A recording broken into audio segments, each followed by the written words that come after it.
House of the Dragon Season 2 Episode 6. This might be a surprise for a lot of people, including myself, but maybe this is my favourite episode yet. Maybe. It certainly left a very wide smile on my face, and I let out a loud groan when it finished because goddamn, we were just getting interesting. Structurally and story-wise, it feels like everything has clicked into place now and is perfectly primed to ramp up for a massive finale in episode 8. And I say that as someone who hasn't read the books and can only infer where it's going. It's not a faultless episode, and there is a lot to say in general, but I'm gonna kick this off with the controversial opinion now, which is to argue against all the criticism I've seen people have about Rhaenyra's characterization. The argument that made her look too good, she's been softened, she should have been more brutal and less morally perfect, and there's a lot of people who argue that the writers are afraid to paint a woman in a bad light this show. I'm not really sure any characters in this show have been painted in a good light, but I do see where people are coming from. Obviously, they do make a kind of valid point, but in my opinion, Rhaenyra's characterization is far more interesting than people realise. And here's why. Character progression.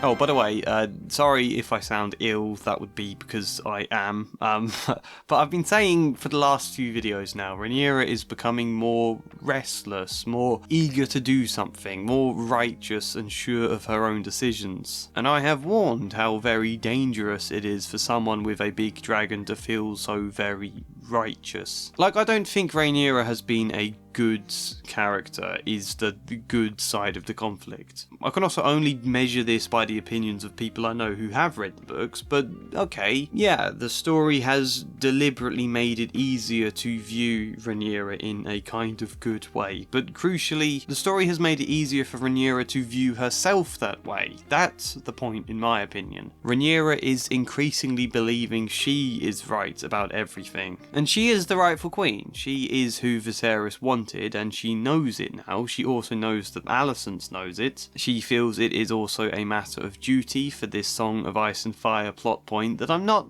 keen on, but also adds to her righteousness. She feels it as a point of contrast against Daemon, who was carefree and irresponsible. I mean, she was irresponsible at times too, but compared to Daemon... Actually, let's talk about Daemon a second.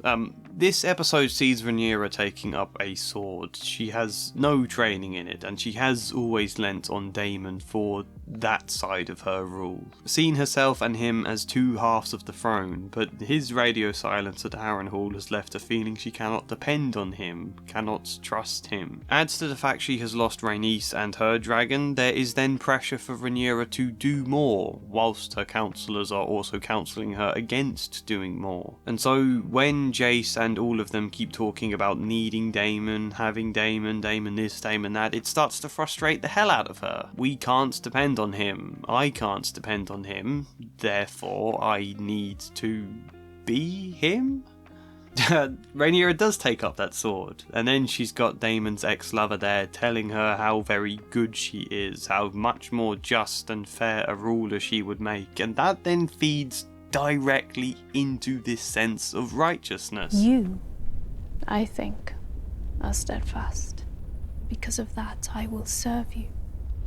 I believe you are meant to be queen. And it's not the most subtle that it turns her on, but it does. Being told how good and right a ruler she will make kind of turns her on, and she starts kissing the person she knows to be Daemon's ex-lover. I'd be really intrigued to learn more about this from Mysaria's perspective, but from Rhaenyra's, is this not taking Daemon's place? How thrilling and seductive to be brazen and bold and take action like Daemon does all the time. Can we even go a step further? Can we say how thrilling and seductive to have power? Maybe. I think a lot of adult Rhaenyra has been seeing power as a duty to bear. And a fun contrast this episode of Daemon being told the throne is a burden to bear after all these years of him running away from the burden, gallivanting around, seeking impulsive pleasures and actions of power, whilst here is Rhaenyra now becoming restless and fed up with treating it like a burden. She slaps Lord Bartimos and tells him, "It is my fault I think that you have forgotten to fear me." And she's kind of got a point, but also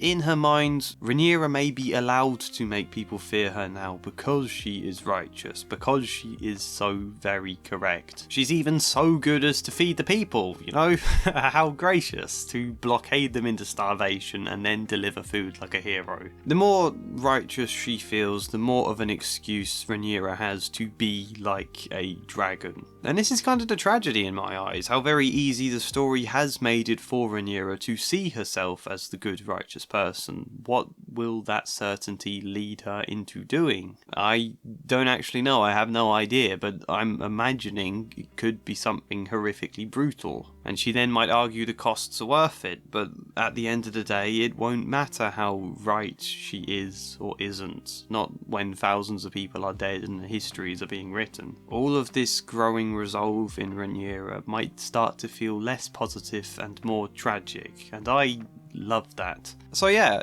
in my opinion, if you think Rhaenyra is being characterised as too good a person, then that's the trap. It's kind of like Daenerys all over again, only this time it's well written. So I guess more like book Daenerys was, let's say. And I'm pretty hopeful the story here might deliver on that front. I mean, I might be wrong, we'll see. So I think that's all great this episode, and it's where all of the slow progression of Rhaenyra this season finally clicks into place. We're really building to some of the payoff now, and I just think the way she's subtly changed, when so much of this show hasn't been the most subtle, I think that's really strong. So that's great. What else from this episode is great? Because there's a lot great, there's a lot to discuss. Even the small folk have things to talk about. King Viserys loved his feasts and his world building. But never while our small folk went without. 51% off! World Anvil!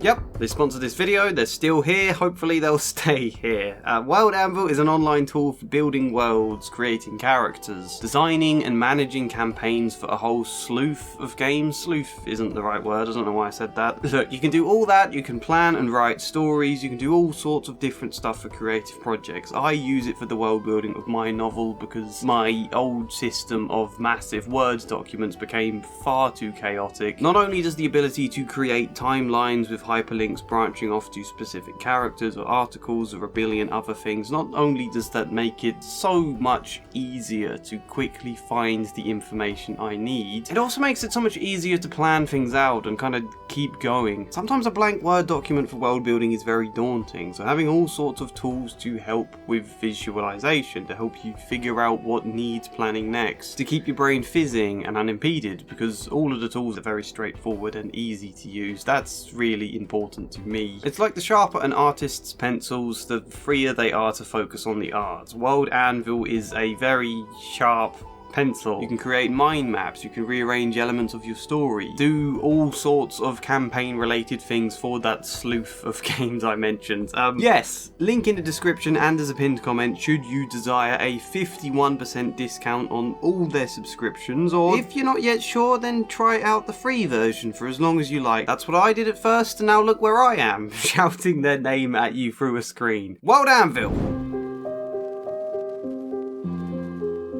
Alicent has a real hard time this episode. Last episode I wondered if she would feel guilty for what happens to Aegon. Not that she should feel guilty, I don't think should or shouldn't comes into it. However, in that situation it could be how she feels, and, you know, rightly or wrongly, you feel how you feel, you gotta work with that. And yeah, this episode we see her crying over Aegon, saying she's sorry. What specifically is she sorry for? I don't know. Maybe she blames herself for accidentally provoking Aegon into Rook's Rest, or it's for not offering him better emotional support in the past, or for making him a king, maybe. Whatever it might be doesn't exactly matter so much as the general feeling and self-doubt that she has failed her son in some way, or her children in general. Aemond dismisses her from council this episode. Not only does it worry her to see power slip away on the verge of a dangerous and delicate war, but also the growing terror about how Aemond might rule without her council. What kind of ruler might he be? Intelligent, capable in a lot of ways, yes, but also cold, burns up in his grudges, and overly confident. Aemond has such a swagger to all of his body language, and his response to learning about a city full of people starving is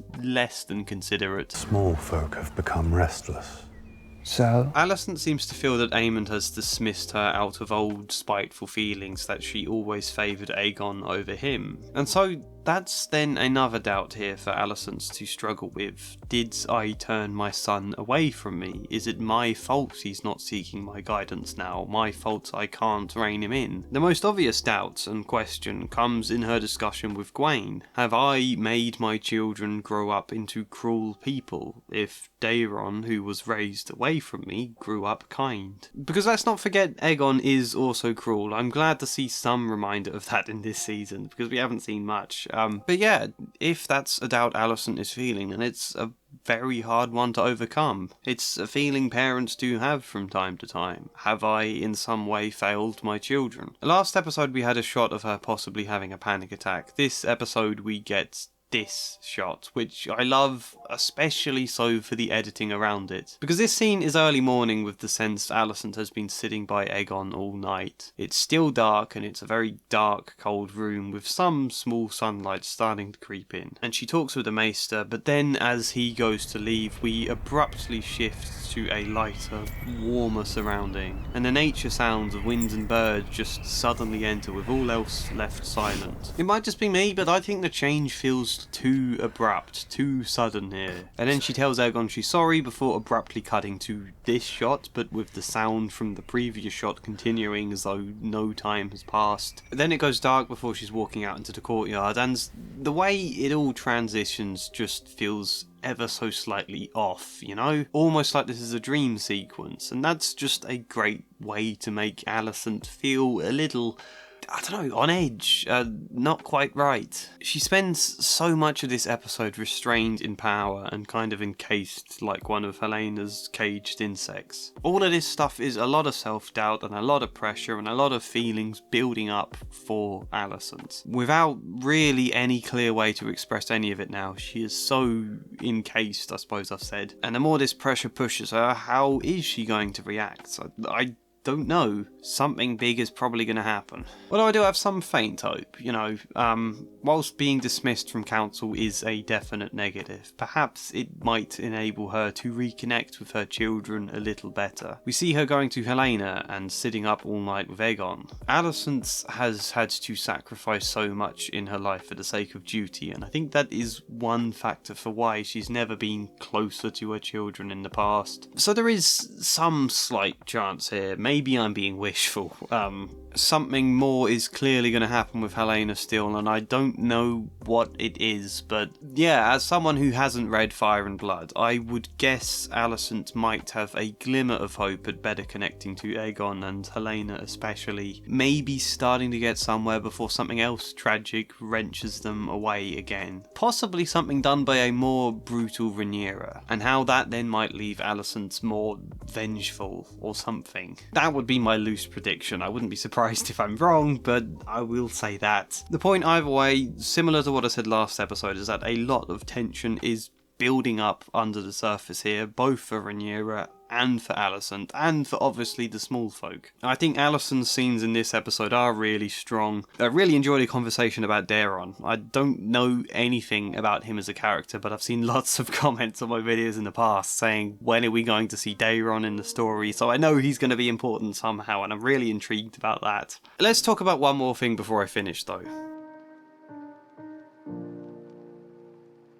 I loved Daemon's story this episode. I said last time, I quite like dream sequences, and I do find his arc interesting, but it needs to come to a head. It's taken too long in past episodes to come to that point, but we get it now. I said Daemon needs to be confronting what the hell is going on at Harrenhal and what any of it might mean, and that now happens. He loses his cool with Simon Strong, he argues with Alice, he intends to leave Harrenhal, only to finally realise that running away is what he has always done when faced with difficult emotional situations. He has sought brash action as an escape. Plus, I love getting to see Paddy Considine again and remember just how supreme he is in that role as Viserys. Even in a dream sequence, every line he delivers feels so convincing. You know, how the hell did he not get any awards for season 1? I love bringing back that Heir for a Day moment, because was Daemon really celebrating having his claim again? Maybe in part, yeah, yes, but he was also running away from a difficult moment of grief to instead drink and have fun. This time he stays with the grief in a dream version, and he supports his brother, bears the burden. Then he wakes up and cries. Considering they're described as two halves this episode, Daemon and Rhaenyra move in opposite trajectories, and I like that a lot. More generally, we've got armies moving and a big battle bound for Harrenhal now. We've got a riot in the streets that I did want to go a bit further. I think you could have made a bit more out of Alicent's and Helena's escape, a bit more tension to that scene. But obviously it feels like a more extreme riot is being saved for another episode, maybe after Aemon has his response to this one and possibly makes things worse. Larys showing some vulnerability to Aegon in a way that is meant to inspire him but also horrifies him. That's a really great scene. Alan and Adam are getting their chance. Again, they still lack much personality or character, but hopefully that might be coming next episode now. I'm very, very intrigued about Jane Arryn. I think they've done a good job there of showing enough but not too much and just leaving it a kind of question mark. As I said, so much is clicking into place now and I am so excited for where this goes. So I think I'd give this episode a 9 out of 10. It could have been a 10, but I think I want a little bit more from Adam and Alan. And also I didn't feel the dialogue with the Madam and Ulf entirely landed. I think either that scene needs a bit more, or you need to make it slightly comical in how easy it is to manipulate this room full of starving people. You know, they played a scene really straight there, and I think that just makes it a little unconvincing to me somehow. I don't know, that might just be me. This is a very strong episode regardless, and I might be alone in a lot of my opinions here, so let me know what you think. Like the video if you liked it, subscribe, maybe support me on Patreon or buy me a coffee, but otherwise, hopefully see you next time. And as ever, a special thank you goes to Flying Spider, Grace, Kellyanne Davidson, Luke Orr, Michael Gallagher, Chad Bramwell and Joshua C. Follier. Thank you.